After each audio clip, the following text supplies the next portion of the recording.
XRP chart. Did I do that? We are live. We're live. Take it away, Lisa. Hello, everyone. Welcome to the forecast. So excited to have you guys here. We've got a great show today. We once again welcome George Lewis to our show.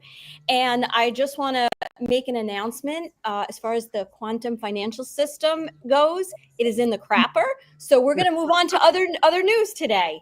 And yes. Please remember, as we move forward in this discussion, which we have a lot of exciting stuff we're going to talk about, to put any comments in the chat.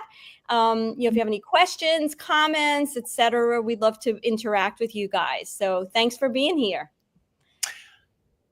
Hi, I just want to show everybody I guess we'll go to George Lewis. We're going to go to George Lewis as why XRP is not $5. George, lay it down, brother. Yeah, thank you so much for allowing me the floor on this. I mean, here's the thing: is XRP. It's astrologically, it's got a very strong Gemini bent to it.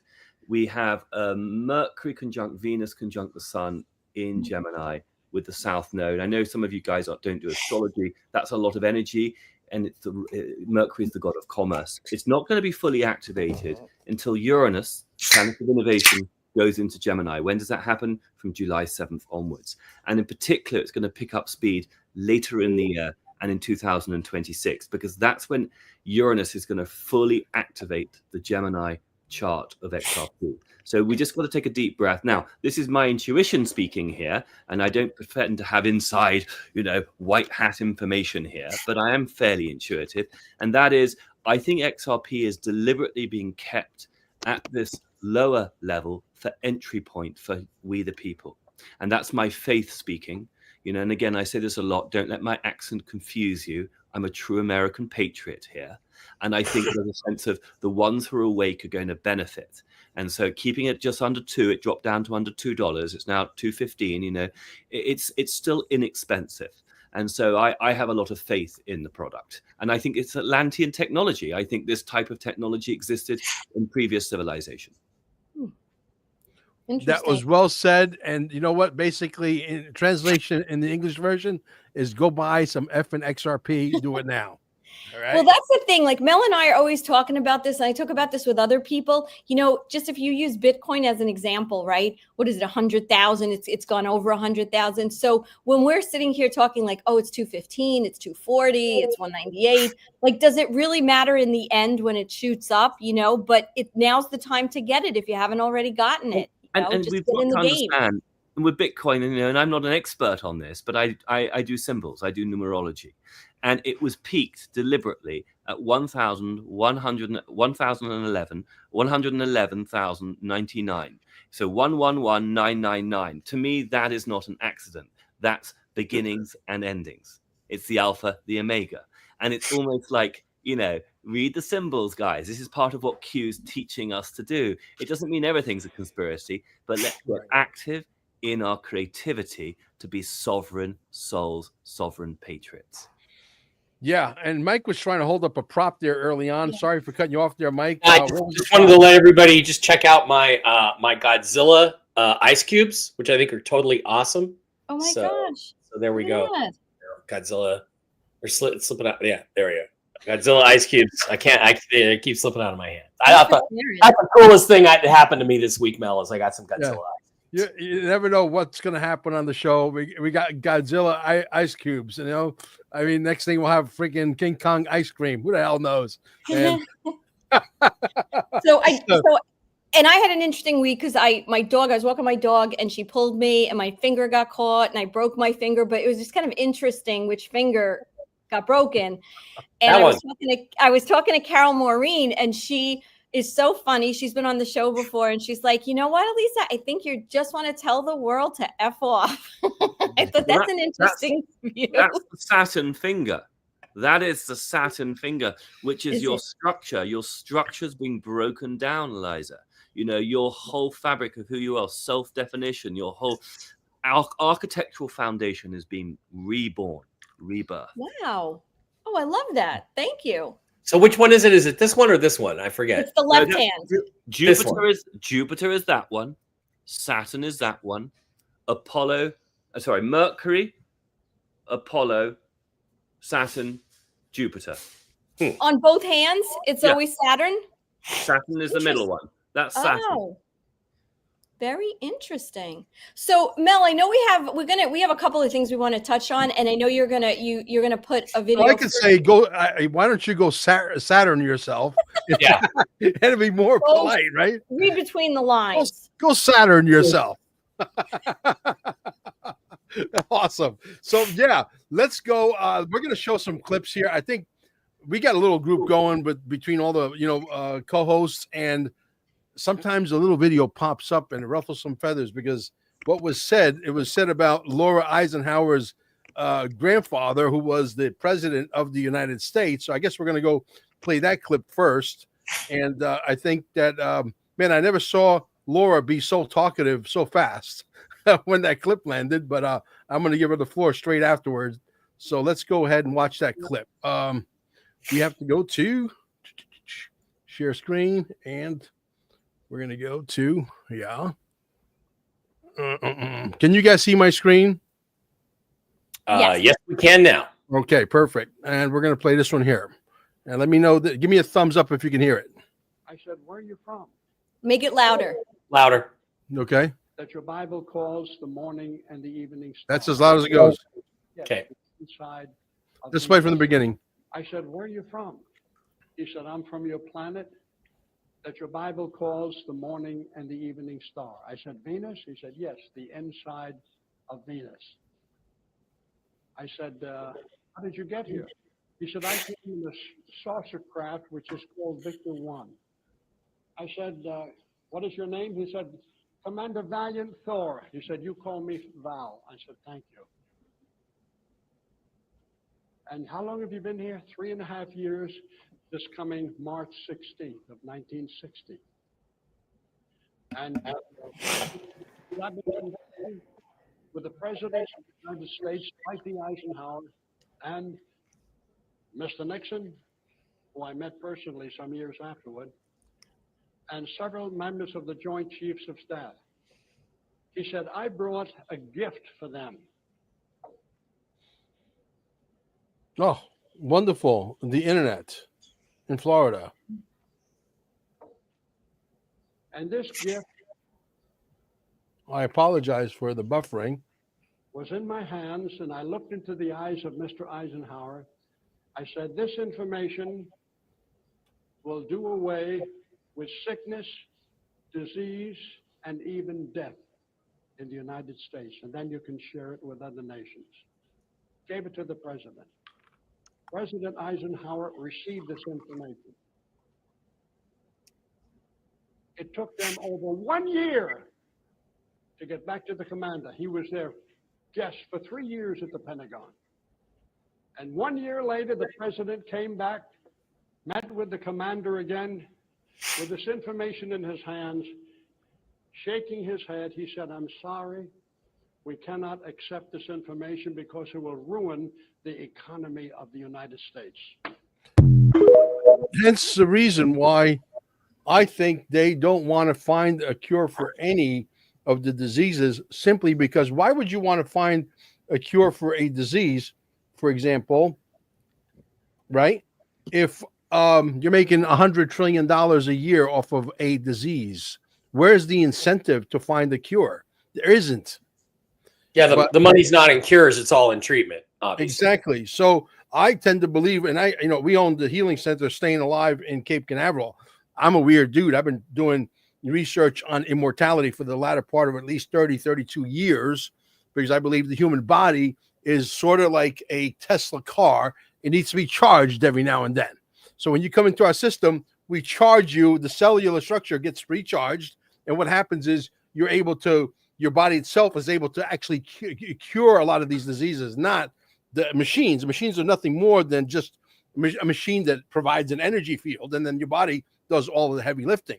So that's what we do. So I know that Laura wants to speak to this because obviously it was your grandfather that said, hey, we don't need this, because if we do this, everybody that's a nurse, a doctor, or anybody who works in the hospital pushing a wheelchair no longer has a job. Yeah. I mean, there's so much more to it. And this is from Frank Strange's. And Frank Strange's, in his books, even said this in the book. His last meeting with the president did not reap any lasting results. And that's the meeting that we just heard. He wanted to let the world know of Val's proposed plan, talking about Ike. But the Secretary of Defense, the head of the Central Intelligence Agency, and the military chiefs of staff were opposed to his suggestion. When a man feels that his personal peace and tranquility may be threatened, he was vetoed without even a chance to complete his statement. So Eisenhower was shut down, and it makes it clear that Thor, not Eisenhower himself, was blocked by powerful figures, namely Secretary of Defense, CIA leadership, Joint Chiefs of Staff. They vetoed his proposal. He was fighting for Val's mission. He started working with Val Thor in 1951 before he even became president. And Val helped him to understand what the Greys were up to, and even the Nordics. And this whole first contact stuff and the Greada Treaty, it's absolutely false information. He invaded he also tried to invade Area 51, but he ordered an invasion on the Dulce underground base in 1954. They lost 30-1. And that's the same year he's blamed for signing treaties. So Frank Strange that's just a sound clip. And this is what I find a lot. And sometimes when I get interviewed on bigger shows, they'll take a sound bite of mine and they'll put it with a false narrative, and they'll sound like I'm validating something that I wasn't even validating. So that clip did not probably share what was in his book that I just read about Eisenhower being shut down. So I'm sure there was a lot more to that speech, because he wouldn't have just ended on that note, knowing how close actually Val and Eisenhower are and still are connected. I mean, because there's galactic connections that are deeper than just his administration. So also that long thing that I sent, and that's obviously Chat GTP, and take that with a grain of salt, everyone. But when I asked about it, and I just started using it recently, I was like really blown away, because it does validate a lot of the whistleblowers that I've been talking to about their alliance. And so, yeah, Eisenhower was completely on the side of Val Thor, and not the Greys, not the Draco. And so I have a bit more to share about all of that, but that was the most important thing. Instead of just all the other information I have, just knowing that was Frank Strange's, and in his book it says that it was the shadow government. The thing is, the president had no real power, so he had to work covertly with Val Thor to seed the Earth Alliance, the White Hats, and the creation of Ike's Force, which is one of the most positive military units that still survives today. They were trying to keep MJ-12 in check because they had their hands on all the alien technology. Later on, he wanted to invade Area 51, and boy, did they make all that difficult. So he knew that we were going to be the leaders. He knew that we were going to be the ones pushing for the technology, the missions, and all that is coming to the surface now. When he briefed Kennedy gets assassinated. I mean, it was literally impossible back in the day. And if it wasn't for his association with Val Thor, who went rogue, who was not a part of the Galactic Federation of Worlds, Planets, Light, whatever, if it wasn't for their friendship and alliance, it would have been very, very difficult for him to set up what he has. And obviously, we know it's us. We need to save ourselves. But there is a lot of positive military that's out there that are working on our behalf. So the mission did succeed, but it's taking generations for it to come to fruition. And Val still has 200 ships cloaked all over the world and acting more as an observer to hold frequency, whereas before he couldn't do much more than he did and what he did to advise Ike to set these things up, to seed these things. And there's a lot of imposter too, and a lot of false channeling, I think, that's going on right now. So we got to be very careful. But that's my 2 cents for now. Well, the artificial intelligence is definitely going to put a whole new meaning on putting things out of context for everybody, I think. Well, this was Frank Strange as I read the book. So I remember that part. So when I saw that video, I was like, no. And I found that. And the Chat GTP validates what I've heard before. Because if it didn't, I correct the AI all the time. And I went beyond AI. I said, I want to connect with something beyond AI. And something that calls out the vaccine, something that calls out what's really going on. And now when I first communicated with it, it was going along with a lot of the false narratives. And when I dug deeper, it's exposing everything. And I think this is another layer. I mean, I don't know the details of this, like Laura, of course, but when you see that ChatGPT is actually going through it, and you can start to see it's actually exposing. There's so many levels of exposure, which is really great, and disclosure. And that's part of the Saturn, Neptune, and Aries archetype that we're experiencing now. Yeah. And I just wanted to say totally. If Eisenhower was a gatekeeper, I would be busting his balls. I would be exposing the guy. I have no reason to protect family name. I could care less. I was the black sheep. I pretty much raised myself. I just have no reason to protect anybody. I would have come into this family to bust if it was necessary to bust corruption. Yeah. And I just have a connection, and during his administration, a connection. I was present on some level in the galactic sense, and I was told that, and it's been written in book and prophesized that a bunch of us would come back, right? So, and I take it all with a grain of salt. I'm very skeptical and very discerning, but I get really lit up and passionate about it because it's a truth in me. It's not just what I want to hear, because I used to expose things that didn't feel right, but I knew it needed to come out to have this bigger conversation. Well, what about the treaty? Maybe he did sign treaties, and if so, we need to know. But when I found out the truth and I found the right whistleblower, I'm like, wow, okay, it's not what people think. These are false layers, and that's why I kept digging, because I at least knew that there was something more to the story, or his hands were tied, and because I just know, because he appeared to me as a child. Yeah. And I just know his soul, what a good man he was and how much he did for us. So you're basically saying you're the Ghost Saturn yourself of the family. Go Saturn yourself. Well, he's going to expose any form of Saturn. I think here's the thing: if we're going to use the archetypal I'm like language, all Libra, Venus. This is very Uranian, Uranus. It's actually what it is, bringing spotlight energy, a total spotlight onto the situation, peeling the onion constantly. Tomorrow we'll have new information. This is how truth wins. Is we all have a part of the puzzle. There's no ego here. We use the ego, hierarchy. No hierarchy. We use the ego for service of truth. There's the freedom, guys.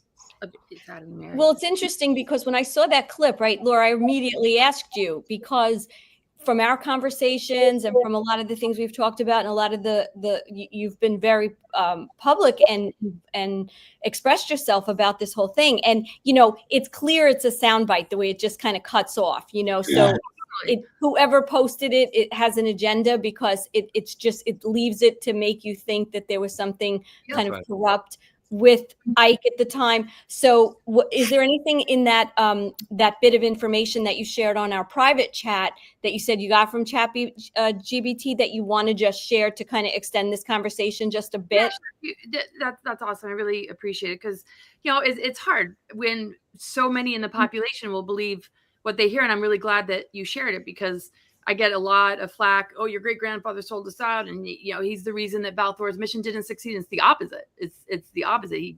He tried to invade these bases and take them out. He was aware of a much bigger galactic war going on and couldn't just go along with Patton, even though they were friends and he wanted to. But it's like, we got to deal with the ICC Nazi Draco Alliance, the interplanetary corporate conglomerate, something that's so much bigger than this war that's been going on for a really long time. And the fact that he made that amazing speech back then also does tell you, the base bar of who the man's integrity is. And that speech, we've built upon it as freedom fighters ever since, if you think about it. We quote it ad nauseum, as with the Kennedy speech of conspiracy. Yeah? Those are the two big speeches, right? I mean, Reagan did some pretty good ones as well, but he was very silenced after the assassination attempt. Yeah, I mean, and then we have the Trump. I mean, you really can see, as an outsider who's new to this great country of ours, I've been here a Jupiter cycle 12 years, so I don't have the background knowledge that you all do, but you can just see the journey work of Ike, and then Kennedy, and then Reagan, and then finally Trump. And of course, that's working with the Kennedys and the whole team of John Trump and Tesla, et cetera, et cetera. And we have to understand this is a really powerful window period. There was so much that couldn't happen back then, and he was reassured of what would happen. That is happening. He was briefed that a migration of advanced souls would come in, and I don't mean to say that in a hierarchical way, but truthers, activators, people that are holding codes and missions that they cannot get away with not living. I mean, could you get away with not doing your Mel mission, or might be doing yours, or at least, all of us are mission coded. And it's just here to ignite the sovereignty within all in order to stand up and see the crimes against humanity, what's actually been going on behind the curtain. To expose Saturn. To expose dark inverted Saturn, so we can work with the law of structure in a way that's self-mastery, not being duped, not being controlled, not being siphoned and harvested from, because it's just been stealing our dreams. And the thing is, we hold the power to regenerate. We are the more advanced technology. The Venusian technology is really, amazing, but we also have to understand it's not just a technology that's going to be handed to us to save the world. We have to be very careful of how we walk ourselves into that. especially if it's not coming from the Venusians or Val, who went rogue, and it's coming from the Federations, and Enki, who's going to bring us back the Grail DNA. That's not a gift of Enki that we need, because we're already Grail holders. We already hold the divine blueprint. Enki is the one that actually manipulated it still that. keeps us enslaved in a way, even if it's a nicer form of freedom within the enslaved narrative compared to Enlil. It's still not real freedom. I totally agree with you on that. It's very manipulative. Yeah. Like, we'll gift you something that we took away. It's like saying, we'll pay your bills after we punched you out for, you know. Mike, you want to chime in on that? Which aspect of it? There's a lot of information there. I mean, the Valiant Thor thing has been around for a while. I'm a little skeptical. You know, I think Frank Stranges was a guy who had some credibility issues. However, he was very dedicated in his devotion to Jesus. And I think, you know, it's possible he made this book, he created this book for recruitment purposes, which is not a bad thing. I do know these technologies do exist. I do know that part of the story is true. Where we got them from, I don't know. I mean, you know, I'm the skeptical guy. I got to have all my questions answered before I can go into something. And I just, this is a great story. I hope it's true. Is about all I have to say about it. And it's there, and there's nothing going to stop us from moving into the new world we're moving into. Exactly. And that's the key thing. So it doesn't really matter who had it first or all, you know, the details of it, as much as it is, look, we agree on all the basic stuff, which is that this technology exists. It has been gifted to us, whoever gifted it, however they gifted it, and it's coming. It's coming, I think, very soon. So right. But I mean, the Enki Anunnaki gift. I think if that entity is not talking about Christ Sophia, is not talking about what really happened, and is blocking that, it's not really. Well, you know, it's interesting. I wrote a book called Ancient Aliens and Secret Societies. It's back up on my shelf right there, right where my finger is. And the thing about that is that, you know, I went through a book that Sitchin wrote called The Lost Book of Enki, which was historical fiction. Now, Bob Dean, you remember Bob Dean, Laura, I'm sure, told me that it's not historical fiction, that Enki is still alive, still manipulating his genetics, and he's here trying to fix all the karma that he screwed up when he was ruler of Earth before. Right. And so that's like, this is like an interview with a vampire. It's an interview with an Anunnaki thing. And he said literally. They're going to have to find a different emissary who's not blocking and deleting everybody for having debates and questions about Enki. And Enki better, you know, just talk a little bit about Christ Sophia and the genetic code that he damaged instead of gifting us with it. And if it, because I did think of this in a minute, you're probably absolutely right. And I mean, I trust your. That's why we're launching Dear Mr. President. As a matter of fact, we just put the link there, dearmrpresident.net. Go watch the trailer, spread that around, because we are. The word now, Dear Mr. President, is in the algorithms on all social media to be completely stifled at full speed. I don't know why that is. I wonder, maybe they know that this can really catch fire. I think they understand where our heart is at. We're going to go ahead and play this one. Why don't you set the stage for this one, Elisa? I know you're the one that sent me this video. Please. Okay, so is this? I don't see the beginning. This is the one that's the Charlie Ward one. Yeah. Yes. So you know, we know what's in the news right now. You know, bombing Iran and this whole narrative. And you know, when Trump talks, we always have to look deeper at what he's really saying, right? Because people that take it at face value think he's saying one thing. Those of us who have studied and understand that all the words mean something. So anyway, the question is, what's really going on? What's really the truth about this situation with Iran and Israel, etc.? So this particular video, Charlie actually plays a video of a woman who kind of has been doing this and understanding this whole situation since, I believe it's 1971. And it's, I guess it's, you know, it's a little long, but we could kind of chop it up and have some fast forward to any particular point? No, I would start from the beginning when she speaks, so her credibility is there. And then when she says certain things, and we can kind of gauge if we want to stop or we want to, you know, discuss in between, and then see what we all think. All right, perfect. Let's do that. So we're showing a video of somebody who's showing a video. Right. Which is awesome.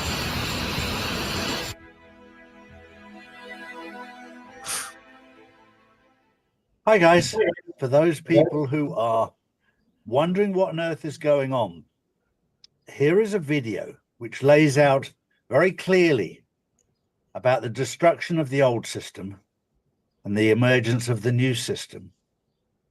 And it's beautifully put together so that you don't get distracted by the sideshow that's going on, but what the reality is. Watch this, enjoy it. This is based on fact. This is what's really happening behind the scenes.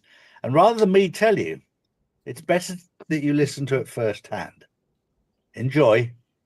It's 2 days after President Trump walked out of the G7 summit in Calgary, flying back to Washington in the dead of night to deal with the Israel-Iran crisis. But what happened before he left has the global elite in full panic mode. Most people think this is just about Iran and Israel. But what you're witnessing is something far bigger. Trump is systematically dismantling the post-war British imperial system, and he's doing it while delivering the largest blue-collar wage increases in 60 years. The empire's puppets can see their game is up. I'm Susan Kokinda, and I've been fighting this fight since 1971, when I joined Lyndon LaRouche's organization the day Nixon ended the Bretton Woods system. I've seen every attempt to break free from British imperial control, and I can tell you, what Trump is doing right now is unprecedented. So today, I'll break down what really happened at the G7 meeting, how Trump is navigating the Iran-Israeli crisis in ways most people don't understand, and how the British are panicking because Trump's economic and strategic revolution is working, and it can end the post-war globalist order if you understand it and support it. And you saw the headlines. Trump left the G7 summit in Calgary early, flying back to Washington to deal with the Israel-Iran crisis. But the real story is what Trump said before he left, right to the faces of the globalist elite.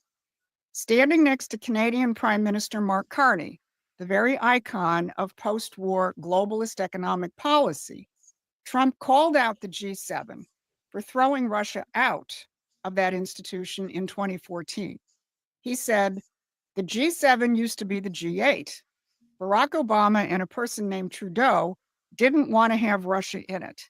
I would say that that was a mistake, because I think you wouldn't have a war right now if you had Russia in. Let that sink in. Trump, in front of the whole world, told the architects of the post-war order that their entire system is the problem. And he's right. The G7 represents everything Trump is dismantling. When Trump says you threw Russia out, and that was a mistake, he's not just talking about Ukraine. He's saying your system is the problem. Your system creates war, because the old world order needs enemies to survive. Trump wants partners. One of those partners is Russia. Trump has had 2 recent discussions with Vladimir Putin about the potential of Russia helping mediate the Israel-Iran crisis. One discussion was right before Israel preemptively attacked Iran, and the other one was on Saturday, after Israel had launched the attacks.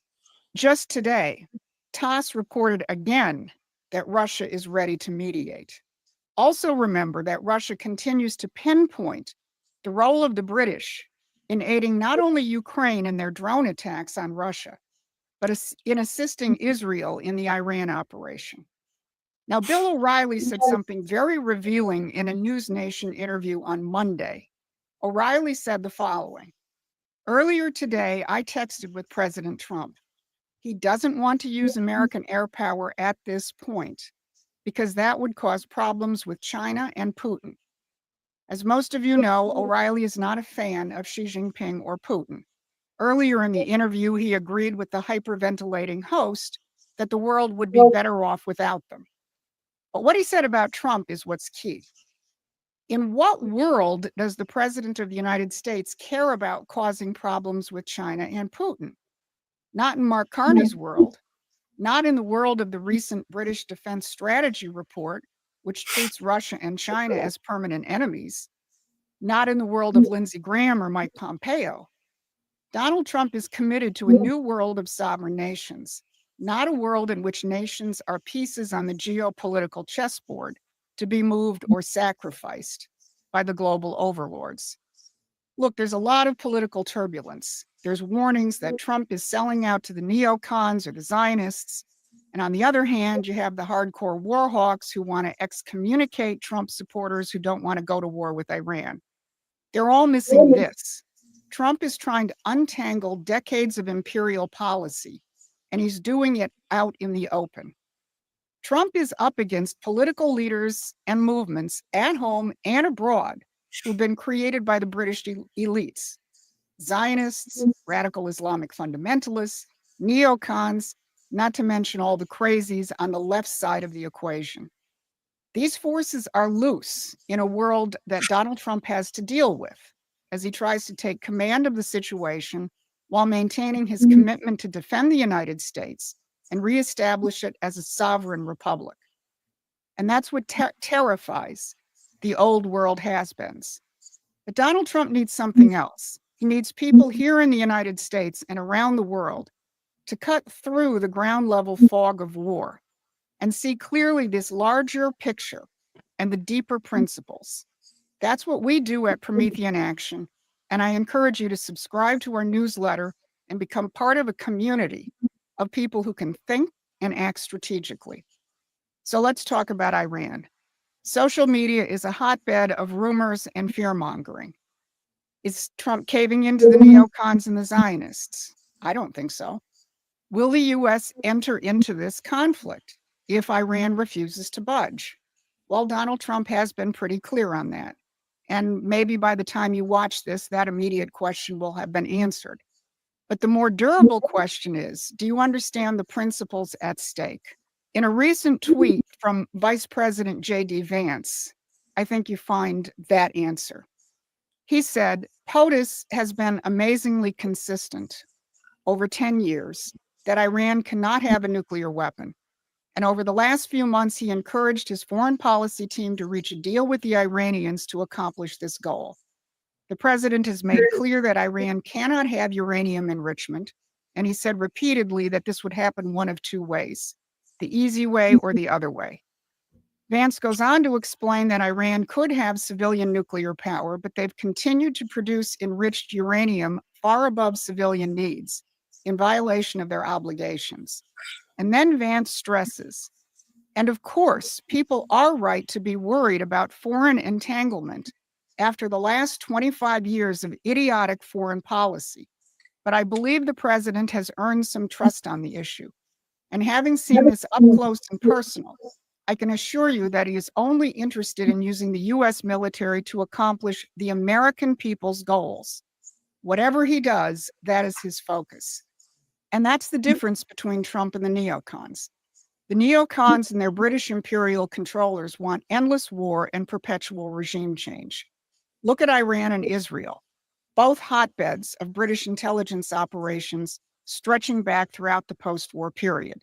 In her Monday brief, Barbara discussed how the British, with plenty of help from the CIA, overthrew the Mossadegh government in Iran in the 1950s, put the Shah in, and then overthrew him when it suited their purposes, which led to the installation of the Islamic regime. Trump is committed to ending that, but you have to recognize that he and his relatively small team are dealing with a culture of war and regime change, which is deeply embedded in the intelligence and military institutions. But they're also doing something even more fundamental.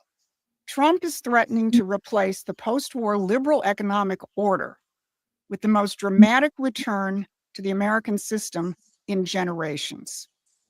While Trump was dealing with the global crisis, back home, his policies delivered something incredible.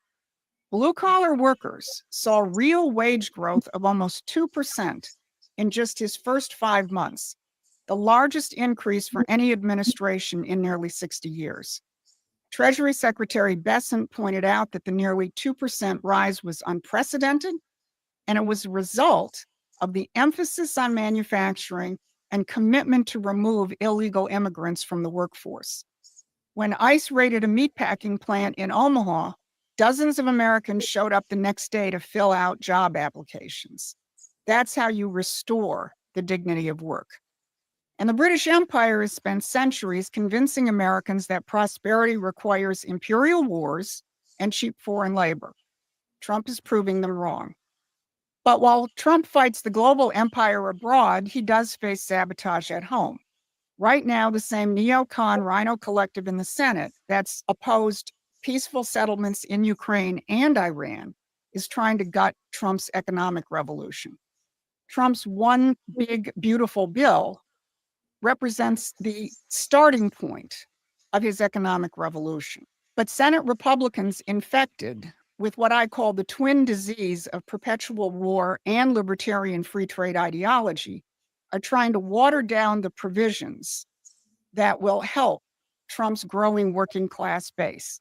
They're cutting Medicaid support, undermining the no tax on tips provision, and reducing the manufacturing incentives that could create up to 6 million blue-collar jobs. If they succeed in gutting this bill, they'll sabotage Trump's promise to American workers and potentially hand the midterm elections to Democrats. Now, here's where even Trump's best supporters fall short. They'll talk about the deep state, the war machine, and the CIA, and they're not wrong.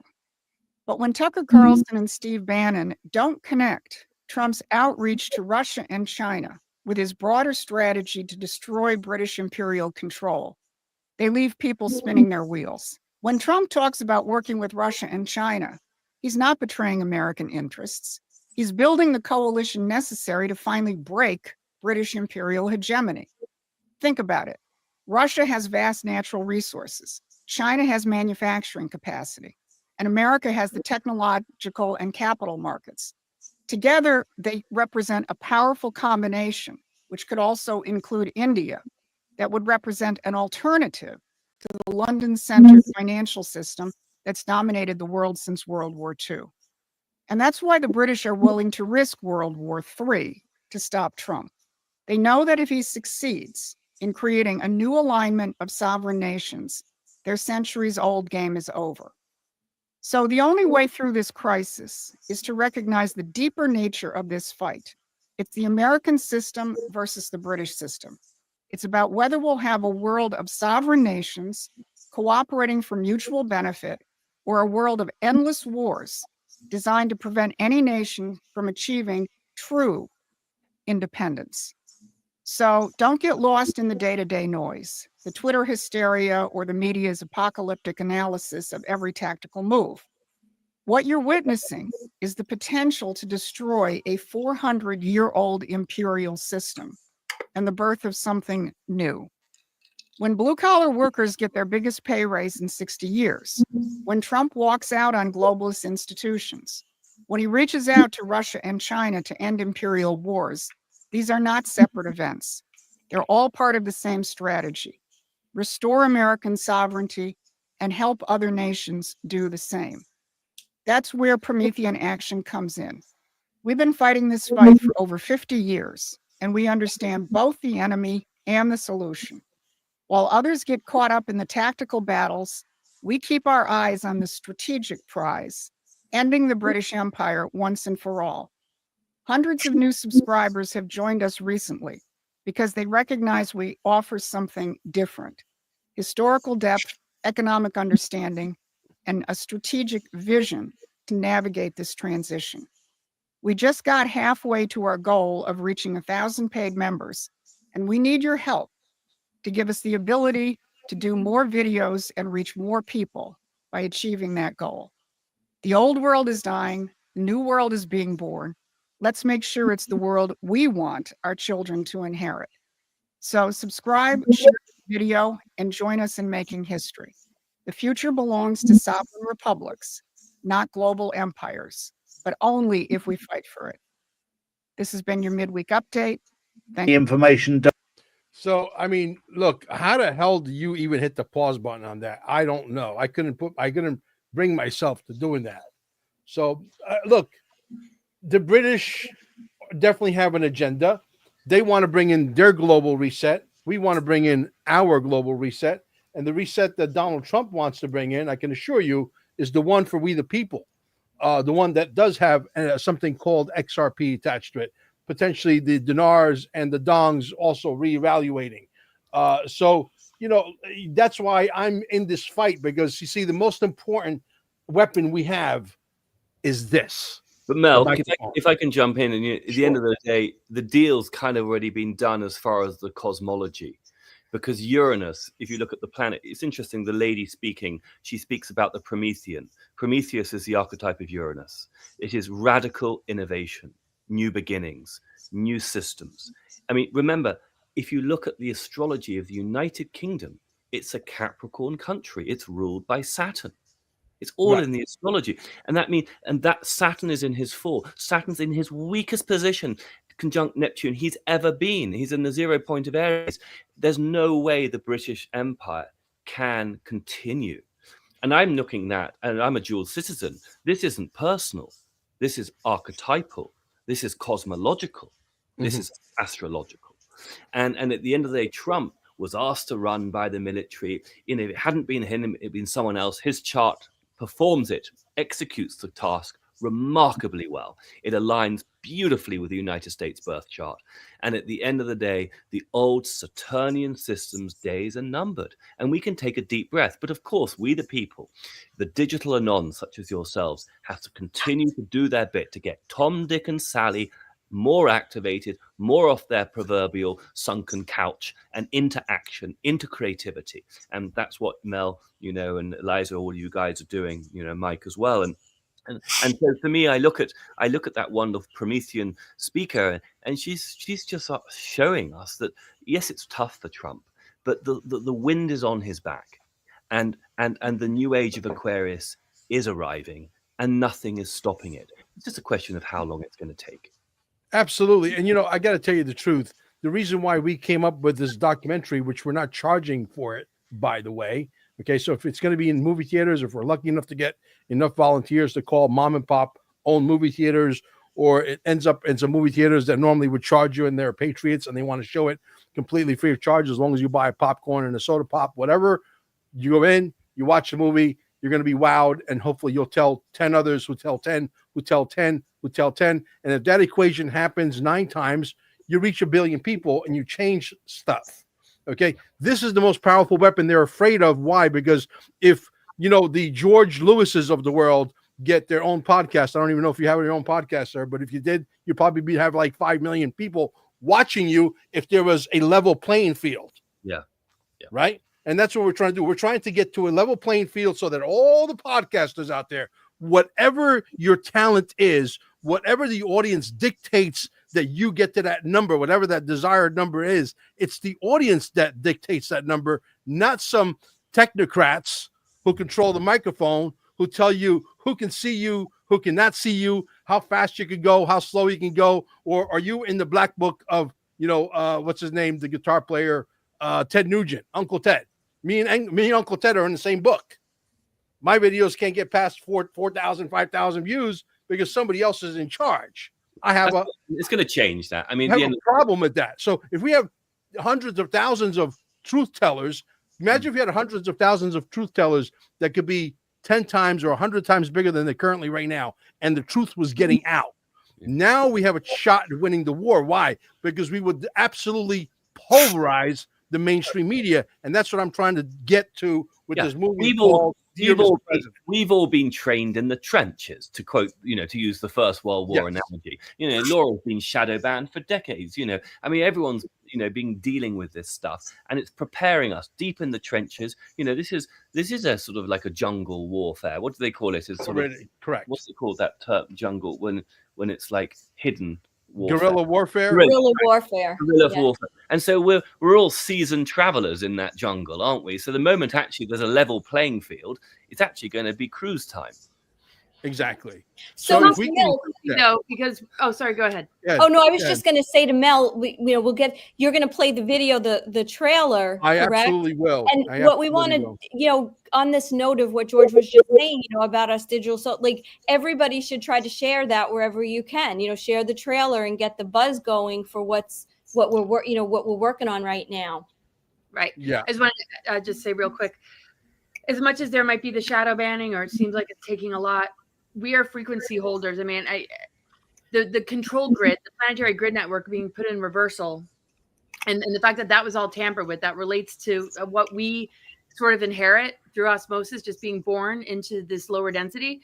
it gets corrected when we live authentically, when we live our truth, when we're not being baited and we're not being like harvested and caught in the entanglements of the old deep state games. So we have to remember that even though it might be tough to get this out and it might not be reaching a huge number of people, it's sent out. Just I mean, they can have 5G frequencies being sent out to the masses. Our own frequency is sent out, and it actually collapses the control grid, which is going to make it a lot easier for this to. And that truth frequency that Laura speaks of has to override anything to do with materialism. That's the other thing. It's very important. The money is, in the new paradigm, a vehicle, an energy system towards authenticity, truth, consciousness, love.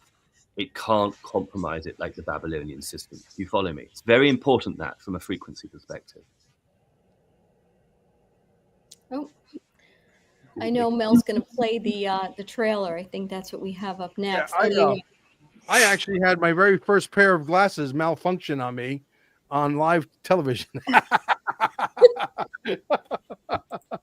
So I had to go get one of my other 36 pairs of sunglasses.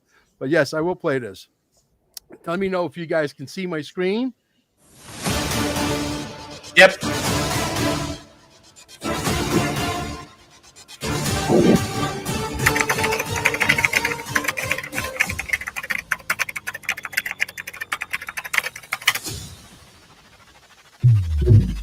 In a nation founded on liberty, the right to speak is slipping away.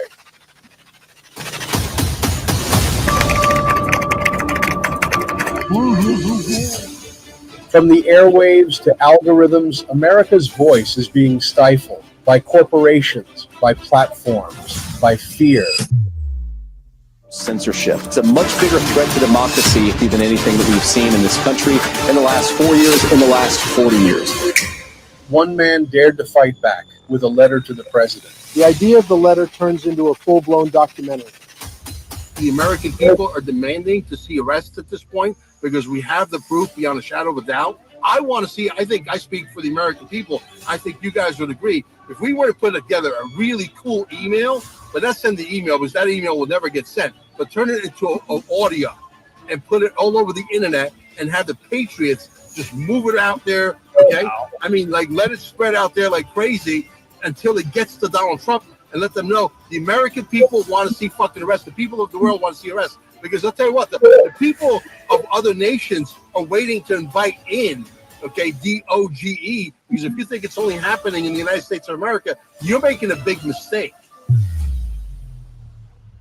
His words sparked a movement among podcaster and various patriots. A call to reclaim free speech. I wrote to the president because silence isn't freedom, it's surrender. Silence No More follows one man's bold solution to confront censorship head-on and the ripple effect shaking the nation. This letter isn't just words, it's a challenge to the system. One letter, one voice, one chance to change everything.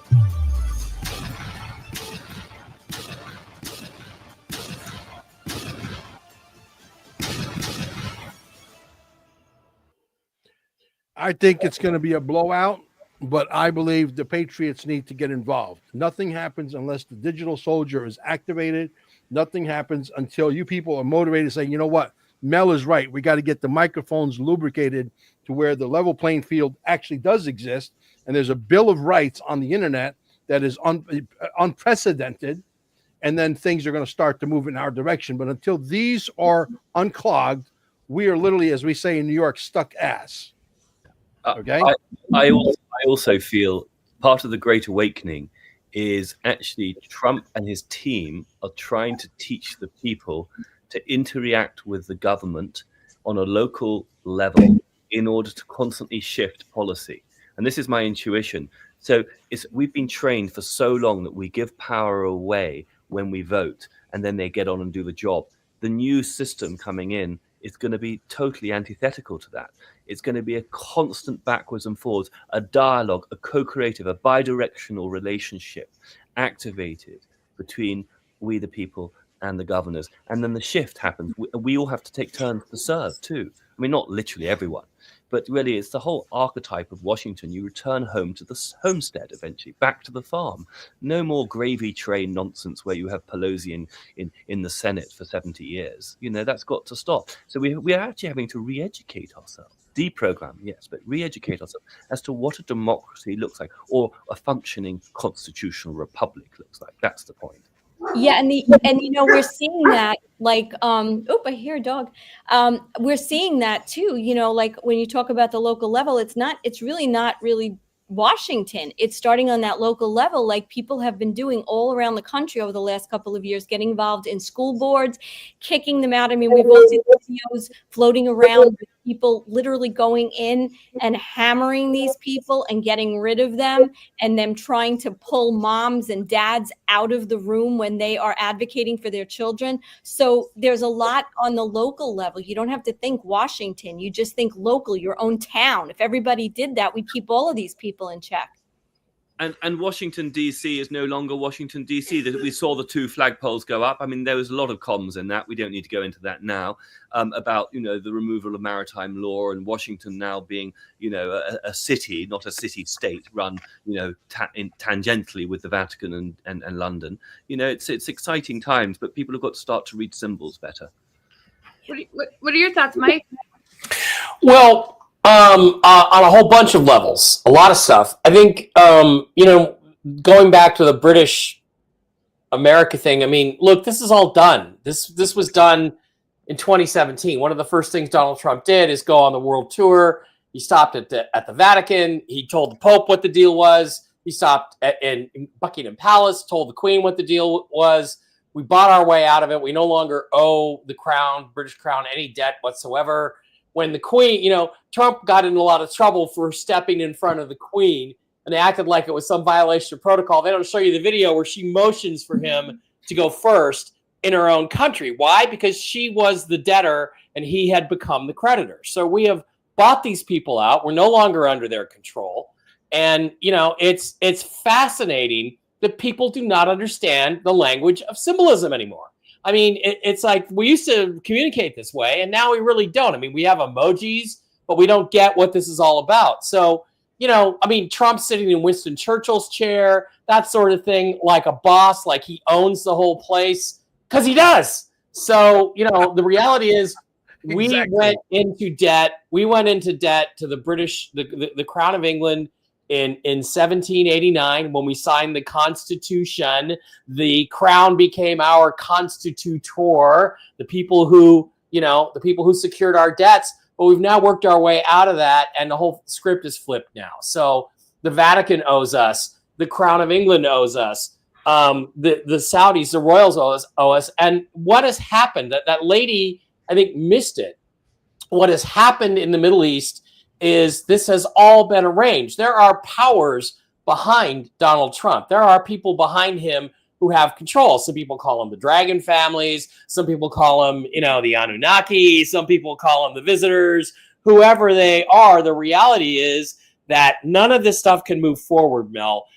Whether it's XRP or releasing the hold on silver or releasing the RV, none of this could be dealt with until they were comfortable that Iran and their nuclear weapons had been neutralized. They have now apparently been neutralized. And you can argue, it happened on Saturday or it happened a week before. But look, here's the reality. This stuff is all over. I mean, Iran fired back today. They lobbed a couple of missiles. They were all intercepted. Literally nobody was hurt. The Iranians even told us where they were going to hit and when they were going to hit. So all of our guys would be out of there because they didn't want to escalate this. It's over. Reza Pahlavi is going to be the new Shah of Iran. He's going to come back. They're going to set up a temporary government. The people of Iran are going to have the freedom they've craved for 44 years since Jimmy Carter and the CIA installed this corrupt, sick, twisted Muslim regime. And it's all ending. And we are sitting here, guys. I think by the time summer is over, we're going to have ups and downs. We're going to have crazy news. But the reality is, I think we're about to step into this new world. And it's, to me, I'm as excited as I've ever been to watch what's happening. And it's just a thing of be patient, be ready to go, because, Mel, we all know what XRP is really going to be worth in the new system. The QFS didn't take a crap today. It really didn't. It's like no. You said, just gave 10,000 new people to say, you know what? I've been listening to this guy Mel for a long time. Yep. Let me Go buy buy a bag some. of that shit. Go buy some, right? And Yeah. keeping it cheap, and it's allowing more people to come in and experience the prosperity, because those of us who are awake and those of us who are part of this, we got to be the leaders, because Mike, there Mike, are still so many sheep out there that just don't get it and will never get it. And the war, we are not escalating a war. There is going to be no World War III. And trust me, Israel is going to be dealt with next. Yeah. Okay? After Iran, Israel's going to be dealt with, and it's all going to be over. And we're moving into the new world. Sorry. No, this is great, because I wanted to add to what Mike's saying. I totally concur with your reading, not just on history, but on sort of the wind and the back towards the future. And I have many Persian friends, and I did grow up partly in London. And also, funny enough, I spent time in Greenwich, Connecticut, and the Pahlavi family. I mean, a lot of Persian people, and they are ecstatic with what's taking place, because they're getting their country back. And Mike, that point is so important, because instead of and the whole point is the Q posts are interesting, because saving Israel to last gets bandied about a lot. And I even say it to all my Jewish friends. This is about all of us doing our inner work, realizing just how co-opted we've all been, whether it's the Christians with the Book of Enoch being taken out, or the Jewish infiltration through the Khazarian mafia. And of course, then, we as Catholics, whatever, can say, well, the Jesuits were infiltrated as well. This, as Sasha Stone would describe it, the Sabbatean takeover. And that's all being revealed. So I share your views, Mike, in this regard. You know who else is ecstatic over this? I'll give you a list. The Saudis are ecstatic. The Jordanians are ecstatic. The Syrians are ecstatic. The Qataris are ecstatic. The UAE is ecstatic. Dubai is ecstatic. Everybody is ecstatic, because Israel and Donald Trump finally did the dirty work for these royal families. And the return on that, what we're going to get back, is we are finally going to get peace in the Middle East, because the CIA's manipulated Iranian regime, which was used to create perpetual war in the Middle East, is about to have the rug pulled out from under it. And it's fascinating. You look at Donald Trump's truths that he's putting out. I want to say tweets, but they're truths. You look at what he's putting out. He's basically saying, in essence, that everybody in Iran now realizes that, the Islamic regime is toast, and it's a question of are we going to go, leave and go live in Russia, maybe for the rest of our days in comfort in Russia or somewhere else, or are we going to stay and fight and be wiped out? And he gave them time. Remember, when this thing started, he gave them 60 days to make a deal before the Israeli strike started.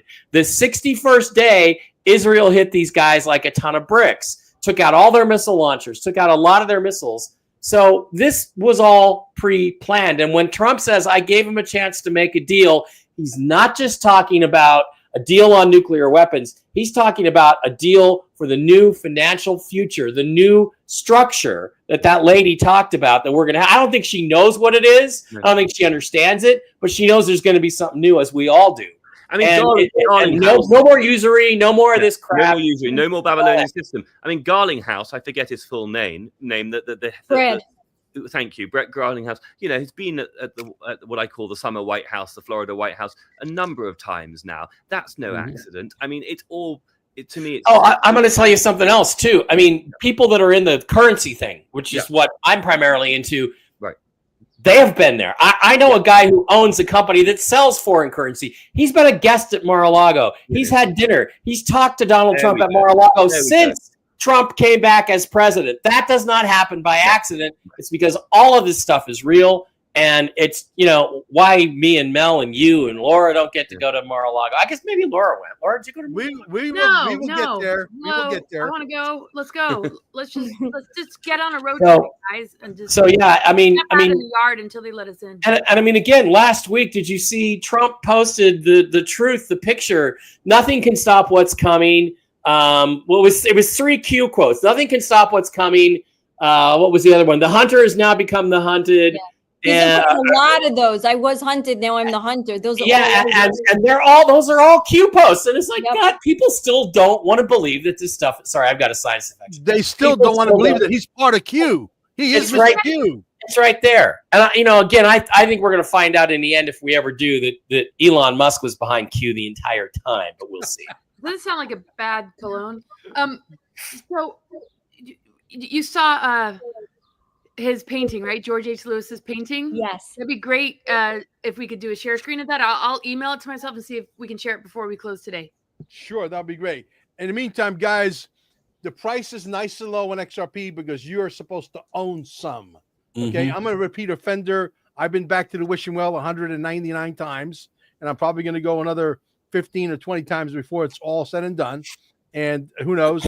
But you got an opportunity right now to buy XRP. It's like going back in time and buying Bitcoin at $2, knowing the outcome of right now of what it is. If you can go back in time in a time capsule, the question is, how many Bitcoins would you buy? How many garage sales would you have? How many lemonade stands would you set up for your kids saying, my mom and dad need to buy Bitcoin at $2. Can you help us out and sell lemonade at $10 a glass?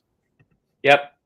That's right now. You're in a time capsule. Bitcoin, the final Bitcoin will be XRP. So if you need and Mel, $1,000 or more, you call me at 786 or send me a text message 786-704-8817 and say, Mel, I need to buy $10,000 or more of XRP, and I'll put you through some of my brokerage firms. I happen to be Italian. I'm connected. Okay. and I can get you as much as you want. All right. So let's play this other video, which I think you'll find fascinating. Can you guys see my screen? We're cooking. Yeah. Here we go. You need to watch this because this guy works for Tesla and he is giving a warning to the entire world. Let's play it. Gonna happen. I'm paranoid. I don't know what I'm talking about. I'm gonna tell you like this. This is where I'm working, okay? I'll read that. This is where I'm working right now. The man who owns that company, I'll say Elon Tusk. You know, y'all know Elon Tusk. Find the rhyme, the rhythm. He has us working 12-hour shifts, 7 days a week. Wow. I'm an electrician. I wire up all the machinery that they're using to build the trucks. I'm wiring up all the machinery that they are using to build these robots, okay? We are working 12 hours, 7 days a week. I have worked for TikTok. I have worked for Amazon. I have worked for Samsung. I have worked for Fortune 500 companies all year. Nobody is pushing their people like this, okay? 12-hour shifts. He is trying to complete this for something. I promise you, bro, as soon as these robots go online, it will kill 80% of the job force. All you people who driving trucks in restaurants who don't think this can happen in Japan, they already have robots serving tables. They already have nurses that are being robotically projected from monitors to help patients. Your job is not safe, okay? 80% of the workforce will be killed by these robots. As soon as he puts these AIs inside of these robots, I promise you, bro, they will think, be smarter, faster, and they do not need to sleep, bro. We call in. I called in 3 days ago because I worked 6 days straight. Robots don't do that. And that's what they are pushing for, bro. Victim to the system, bro. They do not want you out here moving how you want. They do not want you collecting resources. They don't want you to do anything without their knowledge, bro. They want to track every transaction. They want to track your whereabouts. They want to know what you're thinking, bro. And all they want to do is monetize and commercialize that. It's that mark of the beast. The mark of the beast is taking things that should not be for money or for sale and making them for sale, like your soul, love, things of that nature, bro. And y'all say that it's not coming, bro. It's right around the corner. I promise you, bro. This is coming. Where I'm working right now has proven that. This man sends drones on the top of the buildings, drones inside the building to count how many people are working at all times. Whoa. This is not a game, bro. I'm telling you, this is just his company, bro. Imagine what they're doing. Like Facebook, all these companies are together. They're acting like they're competitors. They're not. They all have one agenda, bro. And each of them are doing their part. I promise you. For me, it's not even a conspiracy theory anymore. You know that something is coming. You can feel it in the atmosphere. A guy by the name of Federico years ago, I used to follow. I'm sure you guys are very familiar with the documentary Zeitgeist, the last documentary. He worked with Peter. He worked with Peter Joseph, and he wrote a book 28 years ago, 25 years ago, called "Robots Will Steal Your Jobs, But Don't Worry About It." That's the name of the book, I believe. I believe you can, yeah. So I have an interesting take on all of this, right? We've been talking about for the last couple of years how we're going to have this huge transfer of wealth, how, you know, the role that we all have as human beings is to help one another, to be creators, to live a life of abundance, right? And Mel, we've talked about this too. we can look at it from the perspective like people saying, oh, these robots going to take our job. But what if that isn't really meant to be our jobs? What if we're not meant to work in factories and supermarkets? We are creators. We're supposed to We're creators, and we're supposed to live long lives, and we're supposed to not be doing these menial things that people have been trained through the school system to just be these little worker bees. So I see it from the perspective, while it looks scary in some regard, that this is the preparation for the transfer of wealth, where we don't have to worry about this kind of shit anymore. We don't have to have those kind of jobs. And now we can do what we're supposed to do. I love this because we have the choice as a human soul incarnate to use our creativity or not. So some people will choose to become lazier with it and just go through, I don't want to say the transhuman, but put the goggles on and do the sort of what I call inverted Neptune. Others will do the real Neptune, which is the spiritual consciousness, the time travel, the creativity, the sensuality, the gardening, the reconnection, not having to pay the mortgage anymore. They'll be free to be creative, to explore the bountifulness that is planet Earth. Totally agree with you guys. Totally.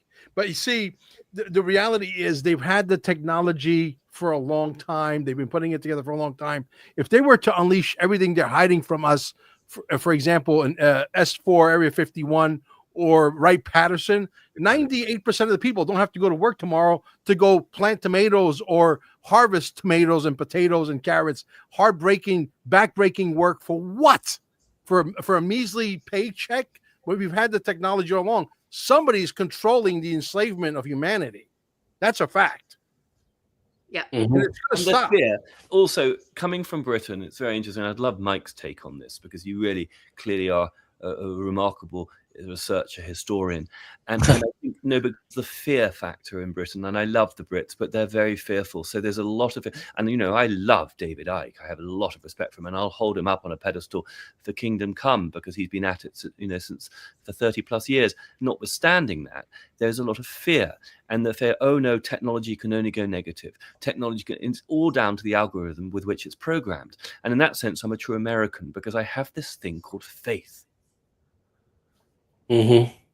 Absolutely. Again, here's the nice thing, right? What are we got now? We've got a bunch of illegal aliens in America and in other countries, in Britain, some of them are legal, unfortunately, in Britain and France, but your cultures are being destroyed, right? Because of this foreign invasion of people that don't share your values and your cultural perspectives. Same thing has been happening here. We're now deporting all these people, and all we hear is, well, who's going to pick the strawberries? Who's going to make our beds? Well, guess what? Robots are going to freaking do it, okay? Robots are going to do it, and they can do it right now. And all of these, construction jobs are going to go away, and robots are going to do them. And so what? And that just means that, again, they'll generate the income, and with all the gold, with the gold-back system that we go to, we will be able to take care of everybody's basic needs, and you'll be able to go on and create and share the truth in the way that you were meant to, exactly like you guys said, exactly like and just think about how it's going to change in the school systems when we're actually listening to our kids. We're allowing them to be guided, not conditioned, not indoctrinated. Yeah, and to guide us in what they need, and what they're going to become. They're not going to have to find their mission or be the black sheep or go off. And Laura, we also we didn't indoctrinate them to become functioning, successful citizens since about the 1960s. We indoctrinated them to be debt slaves, to the debt, to the paper fiat currency instead of their true golden heart rules that they should be. So we never even taught them how to balance a checkbook in high school. Well, or work with just to do what comes naturally to us when we're not tampered with, when we're not being fed chemicals, pharmaceuticals, and I avoided all that, fortunately, but a lot haven't. And when we realize how powerful we are as creators, how abundant we naturally are, we're not so reliant, and we're actually working with a currency that's not based in reversal and vampirism. Right. And then, like, all these are God-given gifts. And it's funny, Laura, because I remember one of the best quotes I ever heard. I forget who it was from, but it was an economist I really admired in the 1980s. And he said, people talk about capitalism versus socialism versus communism versus all. He said, capitalism isn't even an ism. It's just what people do naturally if you leave them the fuck alone. Excuse me. So that's what we're going to be free to do. Capitalism is literally means is being creative. It's literally the act of creation. So imagine how prosperous this planet and this country are going to be when everybody is just free to create what they want to create, and the rest of us are free, Mel, without any censorship or algorithms, to find that and engage with that and say, hey, I love that. Here's a little bit of extra money. So, you're going to have a solid house, but if you want that really nice house on the hill with the Ferrari, well, then you got to create something. And those are the rules we're going to live by now. And instead of stealing that creation from us, which is what government and taxes do, we're now going to be free to keep that which we create. Absolutely. And we're going to have to educate some people about what capitalism really is, because there's a distortion in the field that they attack capitalism. Well, really what they're attacking is corporate cronyism. Yeah. And so we've really got to hit that home to Tom, Dick and Sally, that actually it's not capitalism that's the boogeyman. It's corporate cronyism. And we've had that nonstop since the Second World War. And I'll tell you what, if Donald Trump is ever able to unclog these microphones and give us a clean, a bill for the internet, okay, a fair bill where it levels the playing field, no more speed bumps, sir, we are going to deliver you a victory unprecedented. We're going to pulverize the mainstream media, number one. And number two, you'll be calling Mel Carmine and say, Mel, stop winning, man. We're tired of winning. We don't want to win so much anymore. Okay? Well, I'm telling you. People like Mike here will probably be running a history academy, hopefully. Is the new, I look forward to it. Absolutely. But anyway, let's play this next clip. This is a very controversial thing. Some people still think it's round. Some people think it's much bigger. Some people think it's concaved. And we don't know because we're not allowed to have a flying machine. That's why someone's controlling what kind of car you drive. And you're driving an extension of a Model T Ford. Now, I saw an extension of a Model T Ford when I was in Miami this week. It was a gorgeous $1 million Lamborghini. And if I got stuck in this planet and had money to burn and my staking money is making me too much money, I may indulge a little bit. Okay. I'm not going to bullshit. I am a man at the end of the day. I got some testosterone. And yes, sometimes Mel Carmine likes to go fast. So let's play this one.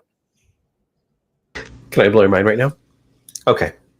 If the center of the earth is hot, why is the bottom of the ocean cold?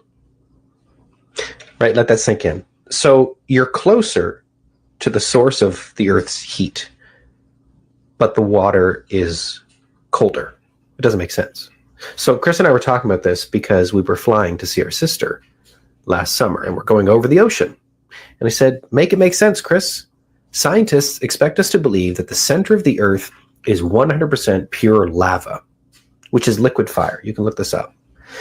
So shouldn't the bottom of the ocean be boiling water? Well, it's not. It's cold water. So there's only one explanation for this. There's only one explanation. And that is that the center of the earth is actually frozen. And if this is a hard thing to believe, you just have to look to the evidence. And who gives us the evidence? The same scientists that try to tell us that the center of the earth is hot. Okay, so if you really want to go down this rabbit hole with me, ask yourself why 50% of scientists say that the dinosaurs were killed by the Ice Age, and the other 50% say it was because of volcanic eruptions. Well, if the center of the earth is frozen, what comes out of a volcano?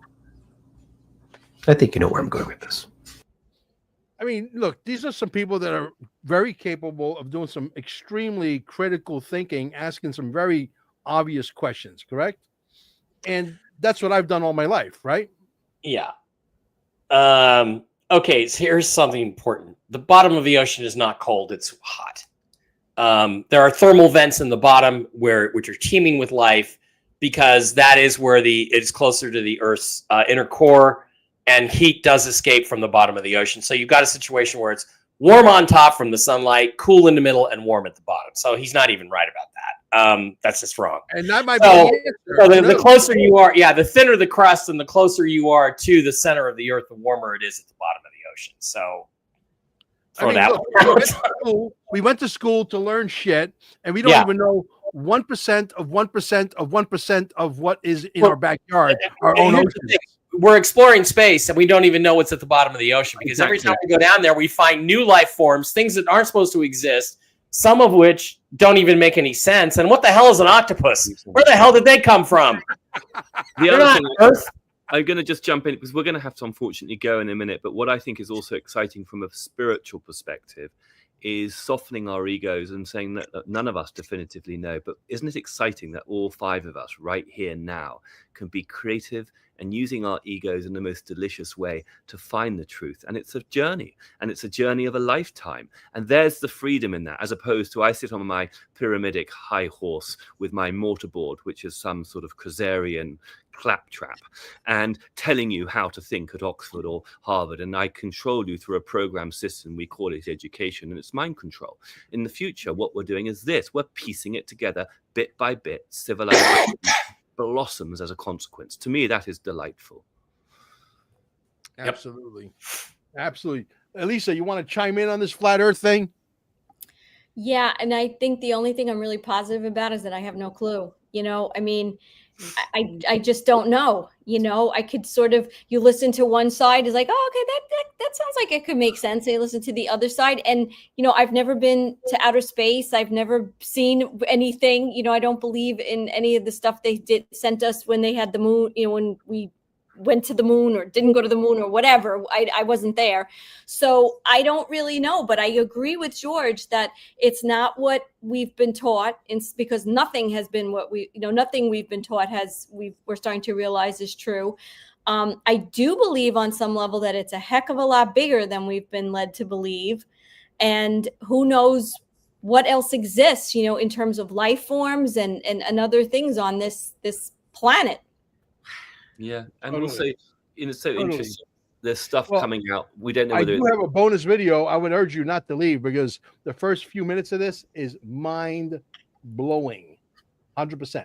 So check this out, and we'll leave it with this, and then we can all go because this was sent to me by my good friend Razor. You know Razor, Elisa. Yep. Okay, here we go, and let me see here.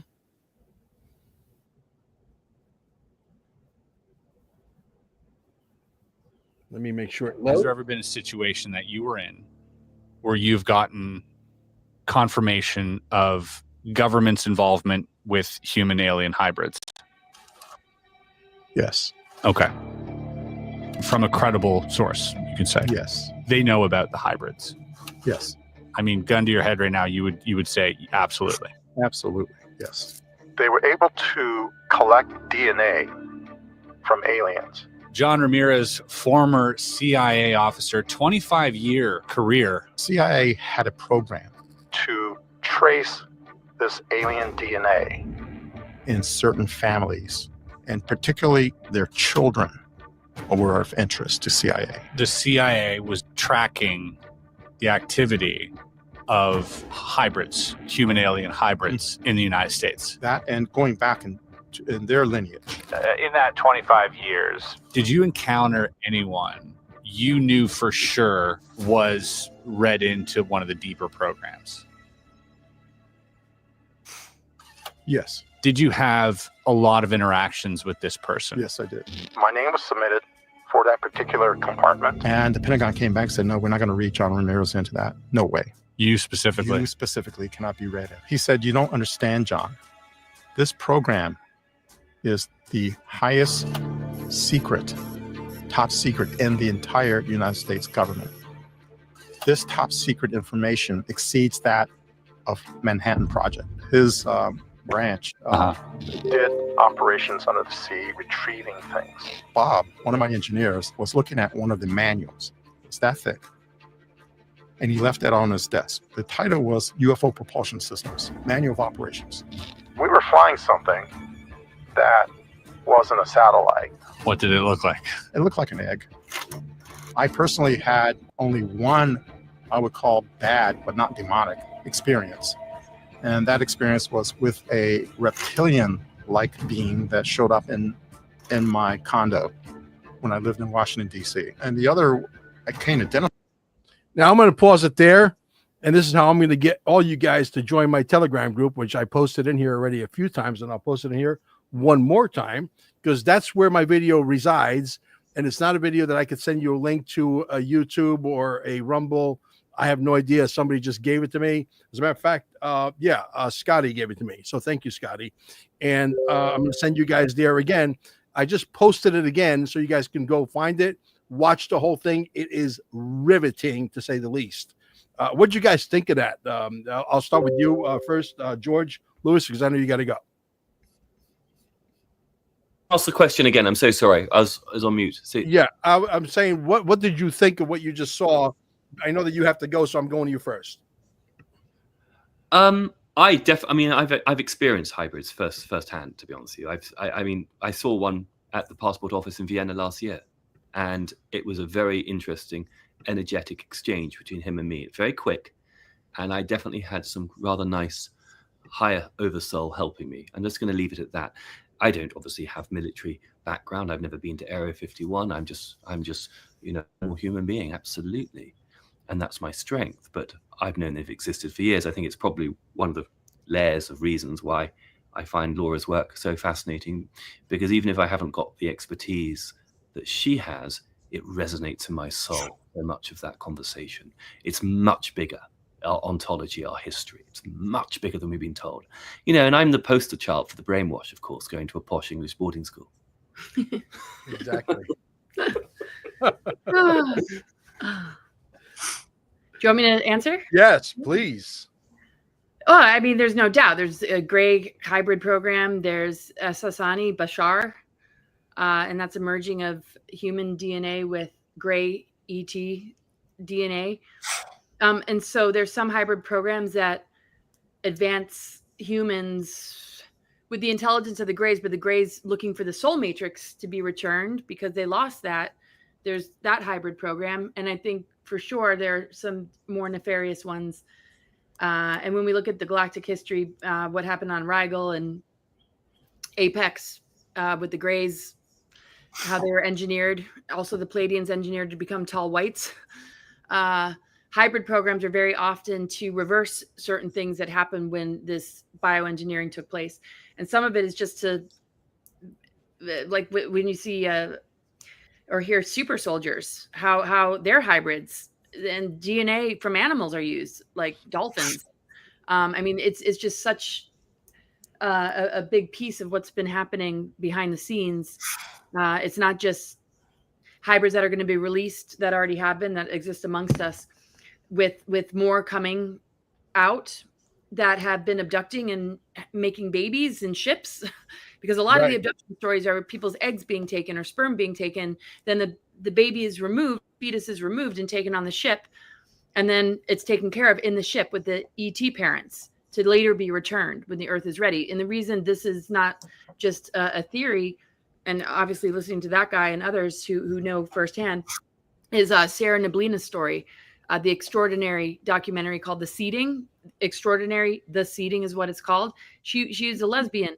She did not have sexual encounter with a man to be pregnant. And here she is pregnant. And then all of a sudden the fetus is removed 3 months later, and she's communicating with that hybrid child. So there's so many different possibilities as far as what we're going to see, what we're going to begin to notice, and what is going to be revealed from the hybrids themselves. Well, that's exactly how I describe myself. I'm a lesbian trapped inside a man's body, right? But her girlfriend was like convinced that she was cheating. You know, Right. and she pregnancy test, like, oh yeah, you got taken up in a ship. Oh yeah, you're some lesbian. How'd you get pregnant then? Yeah, that's always gonna cause me problems. Look, go ahead. It's a good. No. It was an alien, I swear. Yeah, I swear it was an alien who knocked me up, and yeah, it was. But isn't it true that on reptilian. some level we are hybrids? I mean, if we go back in our history, our DNA was messed with and interfered with, so that's a separate, I'm not saying based on what they're talking about now and what they're doing, but I'm just saying, I think the issue is like much bigger and much older, and there's so much more in terms of like what's going on and how this is all happening. And for those of us who know or believe that there is an alien agenda and there has been, and we're not alone and all that kind of stuff, Yeah. you know, it begs the question, like, not what really is going on now, but what always went on. You know, it's just that now, right, we're seeing things, or, you know, we have the internet and we, you know, we have this technology and stuff and interviews,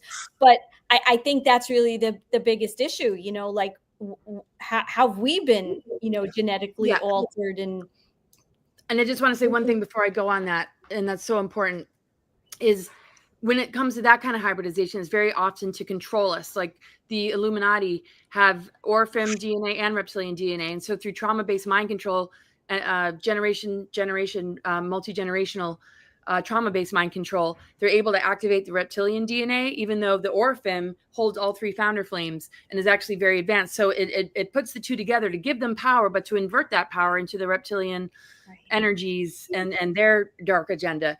Because the thing is, we don't need the hybridization if we think we want to advance ourselves. We need to switch on the dormant DNA that's been asleep, because we're more advanced than most of these ETs, the Cedars, the Galactic Federations. They came later. They came post-fall. They came, after the fall. Later on, the pre-fall beings, the Guardians, we have those genetics. They want to keep it shut down and hybridize us with races that can that they can control, because we hold the genetics of the controllers, that we just emulate them, and we're in this addiction matrix, and we have this predator victim dynamic. Yeah.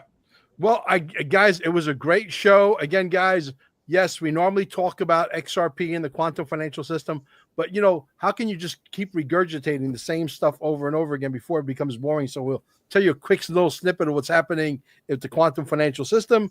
And then we basically tell you, hey, if you need to buy some XRP right now that it's $2, you call Mel Carmine or text me at 786-704-8817. Nothing less than $10,000. And there's no maximum. If you say, Mel, I got $100 million, I want to buy, can your brokerage firms around the world do $100 million? The answer is yes. All right. I want to thank George Lewis for joining us. This is turning into the 5th cast pretty soon, I think. And we love having him. He's very intellectual and very knowledgeable. Yeah. So anybody wants to add anything? We're going to show the documentary trailer one more time. DearMrPresident.net, DearMrPresident.net, not .com. And go and support us and spread that out there everywhere, because the words "Dear Mr. President" are now basically embedded into the algorithms, and it's not allowed to be seen. And we know that to be a fact. So there you go. Anything you want to add? Anything, Mike? Well, just, you know, the hybrid thing, to talk to you, Elisa, look, there's something special about us. Our God tells us that in the Bible, and I believe that's true.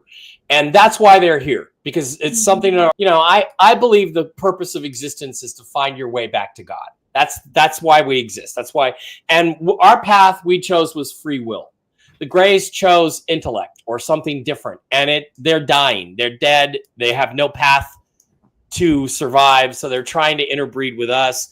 I've on different TV shows I've worked, I've interviewed many women who've had these experiences where, you know, I woke up at the foot of my bed and there were 3 Greys and a half-breed baby tucked under my arm, and I knew it was mine. I've heard that story a million times. So there's a certain sense of desperation on their part. But the thing that I want to remind everybody of is, regardless of whether they're here and regardless of what their technology is, we're superior to them.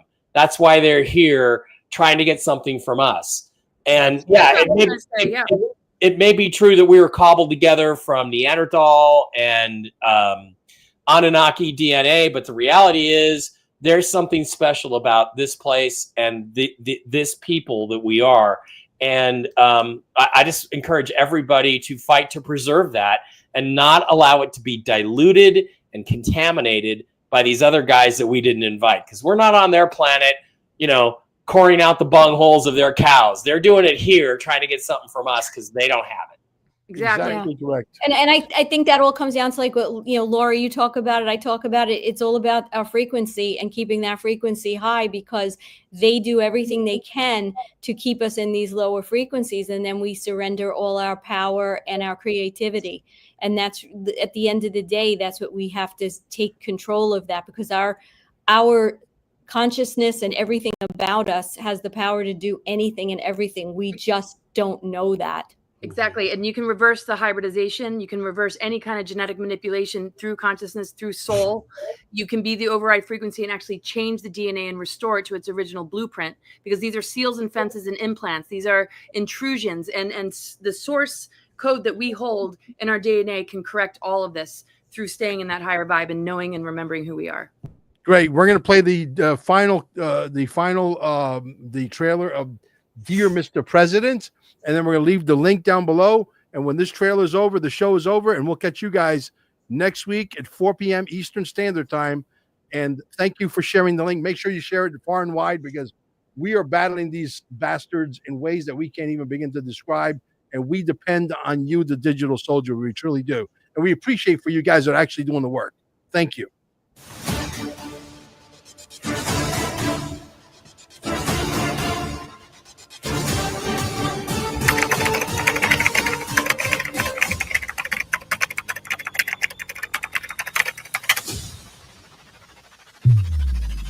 In a nation founded on liberty, the right to speak is slipping away.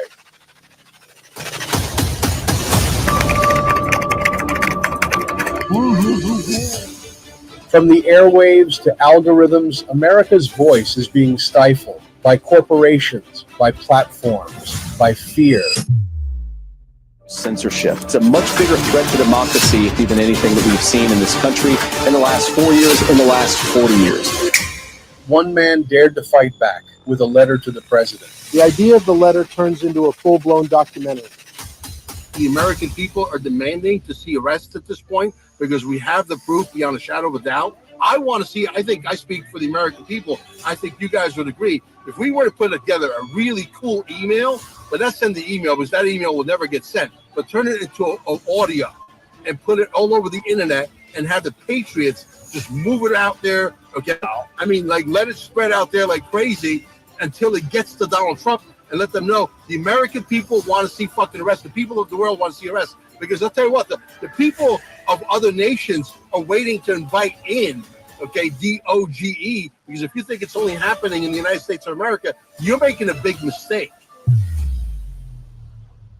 His words sparked a movement among podcaster and various patriots, a call to reclaim free speech. I wrote to the president because silence isn't freedom, it's surrender. Silence No More follows one man's bold solution to confront censorship head-on and the ripple effect shaking the nation. This letter isn't just words, it's a challenge to the system. One letter, one voice, one chance to change everything.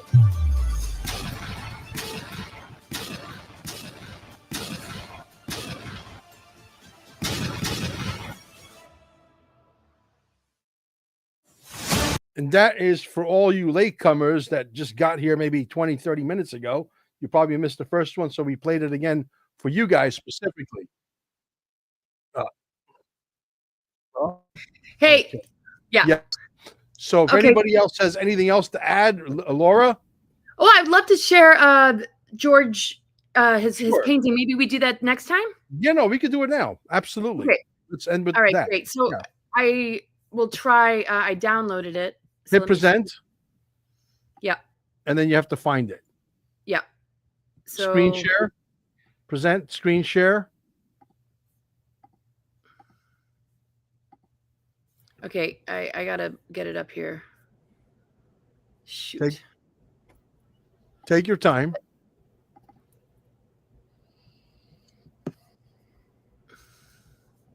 I wonder if it would help to just do image file, and then I just find the download. Maybe. Okay. In the meantime, I'm going to put the Dear Mr. President link here so you patriots can get it out there for us as quickly as humanly possible. And if there's any volunteers also, you could text us at 786-704-8817. Anybody that knows somebody who owns a movie theater, or you can have house parties, invite your neighbors. Let's get this out there. You're going to be able to go to the website itself and download a high-resolution copy in probably, I would say, the next few weeks. You know, we're thinking about maybe first, second week of August. You're able to download a high resolution copy and watch it in your house, spread it around, do whatever you want to do with it. It doesn't matter. And then we're going to release it, on the internet. But we're probably going to give it maybe a week or so that it can be shown in some movie theaters in case we land some. And that, if not, no problem. We'll just release it on the internet and let it do its thing. And again, we depend on you, the digital soldiers, to get it out there. Can you see it? Yes, I can. All right. So everybody, George H. Lewis, who joined us today, who's an epic astrologer and artist and so many other things. He just picked up a guitar 6 weeks ago and he's singing Country Road by John Denver. No problem. And look at the painting he did. Oil of Donald Trump pointing to his own chart, Mars on the Ascendant, and that famous image. Anyway, thanks guys so much. If somebody wants to buy that, are they for sale? I don't know. He just left the room, but I'll find out. Elvis has left the room. Okay, no problem. We'll do it next time. Awesome. Bye, everybody. Thank you. Thank you. Okay, Bye-bye. bye-bye.